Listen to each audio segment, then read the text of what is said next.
Applied Optoelectronics, ticker AAOI, builds optical transceivers. These are the modules inside every AI data center that convert electrical signals into laser pulses, shoot them down fiber optic cables, and convert them back on the other end. Every high-speed connection between GPUs runs through one. AAOI makes the whole module, but what sets this company apart comes down to one component: the laser. Most transceiver makers buy their lasers from outside suppliers. AAOI designs and fabricates its own in its own facilities in Texas.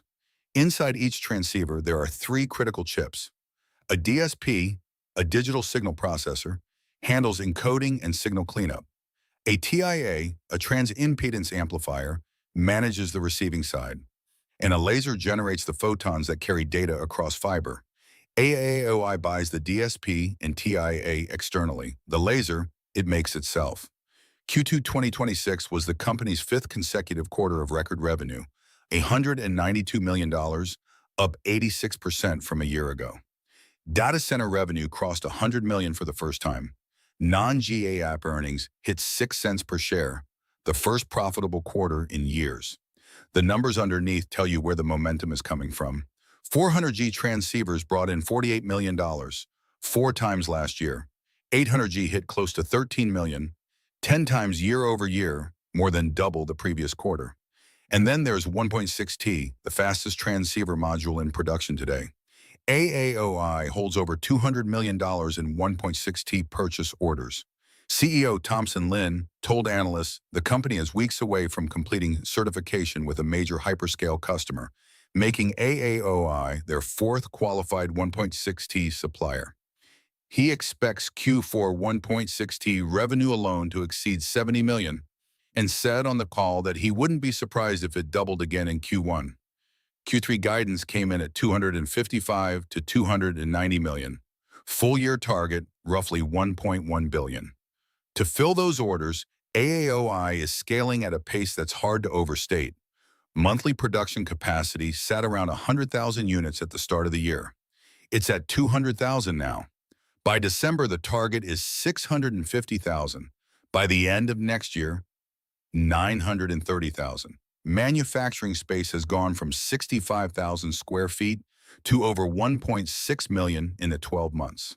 A new facility near headquarters, dedicated entirely to 800G and 1.6T, is expected to begin production by the end of this quarter. But the most telling number from the earnings call wasn't on the income statement. Customer demand exceeds AAOI's supply capacity by 20 to 40%. Revenue growth isn't limited by the market. It's limited by how fast they can build. $565 million in capital expenditure in a single quarter. Nearly $280 million of that in equipment prepayments alone. AAOI is spending as fast as it can. The supply gap still isn't closing. The problem isn't one bottleneck, it's several. Compounding. The DSP and TIA that AAOI buys externally are the tightest constraint. Optical DSPs are dominated by two suppliers, Marvell and Broadcom, and both allocate to their biggest customers first. Management confirmed on the earnings call that AAOI sits at fourth priority for DSP supply. When the component you can't make and can't substitute is rationed by someone else's allocation decisions, your factory's output is capped by a decision you don't control. The shortfall is expected to persist through at least mid-2027, and the constraint doesn't stop at AAOI's own supply chain. The 100G transceiver business, still a meaningful revenue stream, is expected to lose $20 to $25 million in Q3 because a major customer can't procure enough memory chips for its networking switches. AAOI had the modules ready to ship. The customer lacked the hardware to plug them into. A shortage 2 links downstream became AAOI's revenue gap. The one component that isn't constrained is the laser, and that advantage wasn't designed for this moment. AAOI began investing in high-power laser fabrication 6 or 7 years ago, originally targeting automotive LiDAR.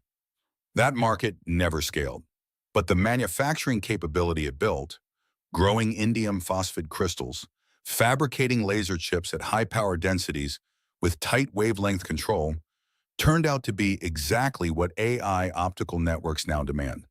While competitors fight for external laser allocation in a market where every unit is spoken for, AAOI's production line runs on its own schedule. CFO Stephen Murray said their in-house laser manufacturing is the company's single biggest structural advantage. The material underneath those lasers, indium phosphide wafers, sits inside a broader supply crunch across the optical chain. AAOI has secured substrate supply from 7 vendors across Europe, Japan, and China through next year, and is exploring joint ventures for 2028 and beyond. But refined indium is 69% Chinese sourced. No contract fully removes that exposure. The company ended Q2 with $279 million in inventory, up 35% from Q1, stockpiling ahead of a ramp it believes is just beginning. Everything so far has been about pluggable transceivers, modules you slot into a switch and pull out when they break. The next generation of optical interconnects doesn't work that way. Co-packaged optics, CPO, moves the light source from a removable module directly onto the switch package. The laser doesn't plug in anymore. It's built into the system, and the laser CPO requires are a fundamentally harder product to make. An 800G transceiver uses a laser running at about 70 milliwatts. CPO external light sources, called ELSFPs, need 300 milliwatts or more. A 300 milliwatt laser chip is roughly 6 times the surface area of a 70 milliwatt chip, with proportionally lower manufacturing yields. And for dense wavelength division multiplexing, where multiple data channels share a single fiber at slightly different wavelengths, losses run 40 to 50%. CEO Lin told analysts West that meeting CPO demand will require the global laser market to grow 8 to 10 times larger than it is today. The timing matters more than the technology. From the point a company orders fabrication equipment to the point it reaches volume production, 21 to 24 months. That's the industry lead time. If a competitor hasn't started building today, it isn't participating in 228. Lin was asked directly how far Chinese companies are from producing 300 milliwatt lasers at volume quality. His answer, at least 2 to 3 years, probably longer. AAOI is already working with at least 5 CPO customers on external light source designs. Several have completed validation, but the company can't make enough lasers to supply both CPO customers and its own transceiver business at the same time. Murray was candid. AAOI's highest quality lasers are being reserved for internal transceiver production because every laser shipped to a CPO customer is one fewer transceiver out the door. Even the company that makes its own lasers can't serve both markets yet. To change that, AAOI is building a second wafer fabrication facility in Houston, roughly 4 times the size of the current one. Existing fab capacity is set to increase at least 300% by Q3 of next year.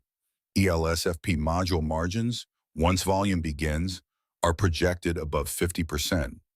Laser component margins, 55 to 65%, both well above the current transceiver margin of around 30%. That margin expansion is where the bull case lives. But reaching it means surviving the execution gauntlet first. AAOI's top 10 customers account for 99% of revenue. The top 3 make up over 90%. A single customer pullback reshapes the entire income statement. The company raised $538 million through stock issuance this year, necessary capital for expansion, but real dilution for existing shareholders. And GAAP financials still show a $23 million quarterly loss once stock compensation and one-time costs are included. The capacity being built, from 200,000 units a month to over 900,000 in 2 years, has to arrive at the right moment. Too early and utilization collapses. Too late and customers have moved on. The numbers that resolve this over the next few quarters, whether the 1.6T certification with AAOI's largest hyperscale customer closes within weeks as guided, whether the new Houston facility starts production by Q3 end, whether Q4 delivers the $70 million in 1.6T revenue management has committed to, and further out, whether those 5 CPO customer validations convert into volume orders when co-packaged optics begin scaling in 2027 and 2028. Those are the data points that tell you whether the laser bet lands.